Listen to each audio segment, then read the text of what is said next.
Mes amis, je vous convie à une écoute particulière, non pas celle qui s'arrête à l'épiderme de l'oreille, mais celle qui vibre au plus profond du cœur. Peut-être avez-vous franchi la soixantaine et qu'une question lancinante vous assaille. Ma flamme est-elle éteinte? Mon rôle est-il révolu? Le ciel m'aurait-il relégué aux oubliettes? Si ces murmures de l'incertitude vous ont déjà hanté, saisissez ceci dès aujourd'hui. Le simple fait que vous preniez encore souffle est un décret d'en haut, la preuve irréfutable que votre course n'est pas achevée. Votre réveil matinal n'est l'effet ni du hasard, ni d'une quelconque veine, ni même de la seule vigueur de votre corps. Il est un dessein sacré. Si vous avez traversé tant de saisons, c'est que la Providence a encore une œuvre à tisser à travers votre existence. Chaque larme versée, chaque assaut enduré, chaque deuil qui a menacé de vous terrasser, rien n'a été vain. Ces épreuves ont été le creuset qui vous a façonné pour devenir une fresque vivante de la constance divine. Réfléchissez un instant. Combien de fois l'adversaire a-t-il tenté de vous réduire au silence? Que de fois la maladie, l'isolement, les chagrins ou l'épuisement vous ont semblé être le point final de l'histoire? Pourtant, vous êtes là, inébranlable. Ce n'est plus de la simple survie. C'est un témoignage qu'une sève indélébile coule en vous, que ni le temps n'a pu effacer, ni l'ennemi ne saurait détruire. Sans que vous vous en rendiez compte, votre vie est une homélie ambulante. Chaque ride gravée sur votre visage est une ligne tracée par la main du Créateur. Chaque cicatrice porte l'empreinte d'une victoire. Chaque supplique chuchotée dans le secret. Chaque hymne d'adoration soulevé même sous les larmes. Tout cela vous a transformé en un chevalier aguerri par le feu de l'épreuve. Vous n'êtes pas un figurant oublié dans le décor. Vous êtes une pièce maîtresse de l'échiquier divin pour cette époque. Voici la clé que je souhaite partager. Dieu parle encore, Dieu guide encore, et il dépose des balises lumineuses pour éclairer notre chemin. Le drame, c'est que trop de gens les minimisent, les reléguant au rang de coïncidences fortuites ou de simples émotions passagères. Or, lorsque l'on apprend à déchiffrer ces signaux, l'on réalise que le maître de l'univers lui-même est en train de baliser nos pas. Aujourd'hui, je vais vous dévoiler 6 indices patents que la main de Dieu dirige toujours votre trajectoire.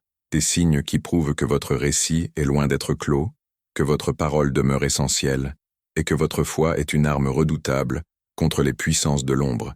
Si vous avez dépassé les 60 printemps, ne vous bercez pas de l'idée d'une fin. Au contraire, vous entrez dans le chapitre où Dieu déploie ses lignes les plus spectaculaires. Préparez-vous. En intégrant la portée de ces signaux, non seulement vous trouverez l'apaisement face à votre présent, mais vous rallumerez le brasier de votre avenir. Vous découvrirez qu'il reste des portes à pousser, des âmes à influencer, et des combats spirituels que seul votre cœur peut mener. Le premier sésame attestant que Dieu conduit vos pas est la sérénité immuable au cœur des bourrasques.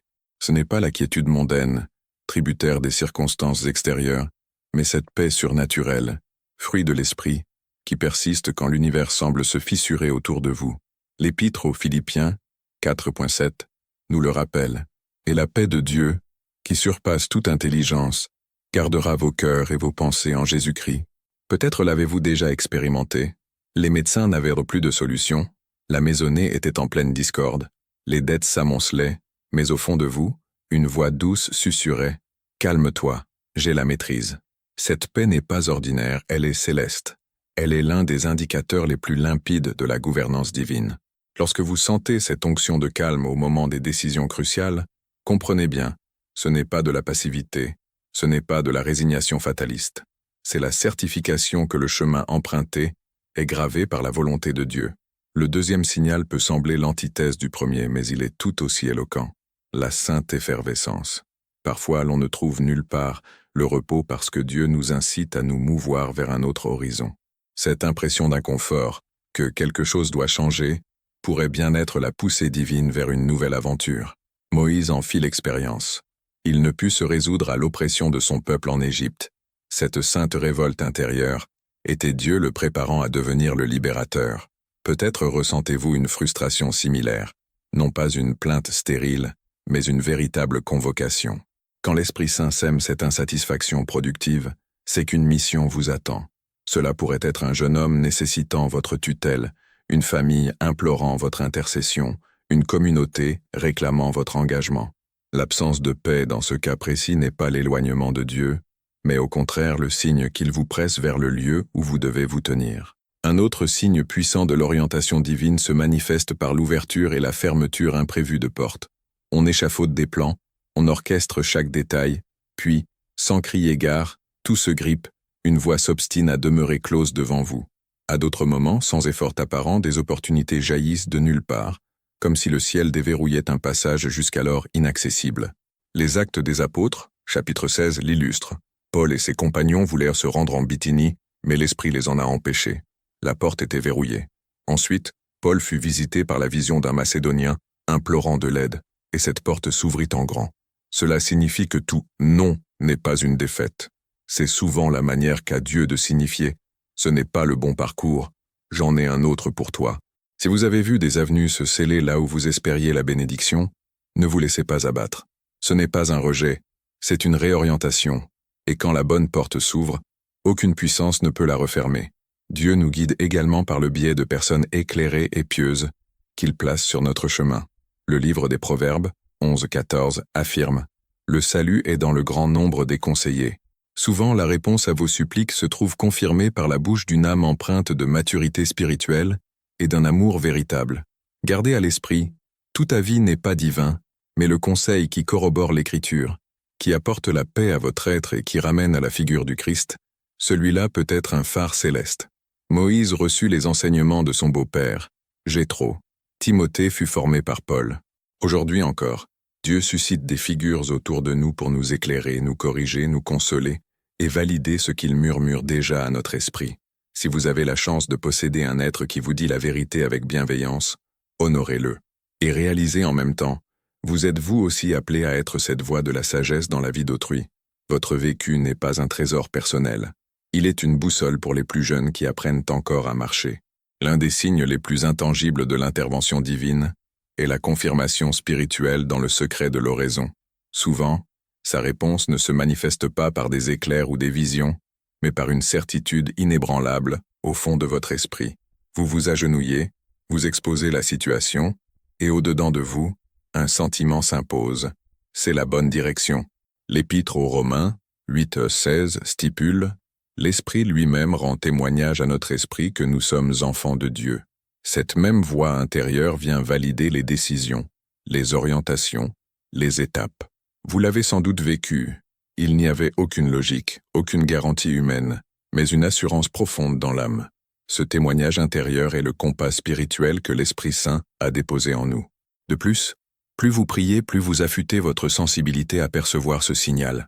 La prière ne métamorphose pas uniquement les circonstances, elle transforme notre perception. Elle aiguise notre ouïe pour distinguer la voix du Très-Haut au milieu du vacarme du monde. Le dernier signal est le plus essentiel. Quand, malgré le poids des ans, vous constatez que votre foi s'épaissit, votre vision se clarifie et votre vie s'accorde toujours mieux à la volonté divine. C'est le fruit de la marche constante avec lui. Le psaume 92-14 proclame « Ils portent encore des fruits dans la vieillesse. Ils sont pleins de sève et verdoyants.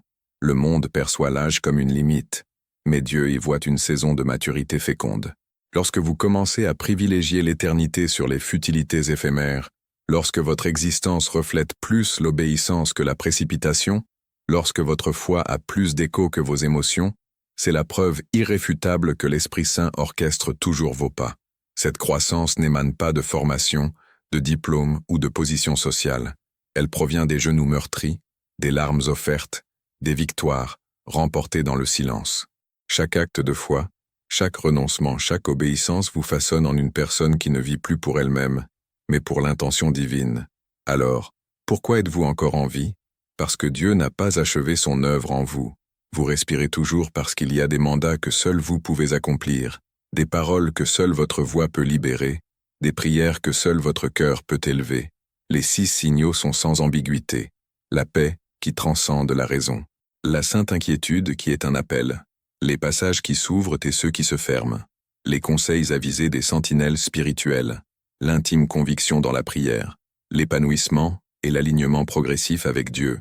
Ces indices démontrent que votre temps n'est pas révolu, votre valeur n'est pas dépréciée, votre voix n'est pas muette. Au contraire, le ciel mise sur vous, aujourd'hui, plus que jamais. Ne croyez pas la tromperie qui veut que l'âge soit un plafond à votre utilité. La Bible révèle que certains des plus grands exploits divins furent accomplis par des hommes et des femmes d'âge mûr. Abraham avait 75 ans lors de son appel, Moïse, 80 lorsqu'il libéra Israël. La prophétesse Anne, très âgée, fut la première à reconnaître le Messie dans le temple. Vous n'êtes pas au crépuscule, vous êtes dans la phase où votre vie porte un poids spirituel inégalé. Votre simple existence est le témoignage de la fidélité de Dieu. Votre héritage n'est pas une affaire du passé, il est en cours d'écriture, à chaque prière, à chaque parole, à chaque pas de foi posé. Si vous respirez encore, c'est que le ciel a encore des pages à noircir dans votre histoire. Levez-vous avec une intention renouvelée. Avancez avec assurance. Dieu dirige toujours vos pas.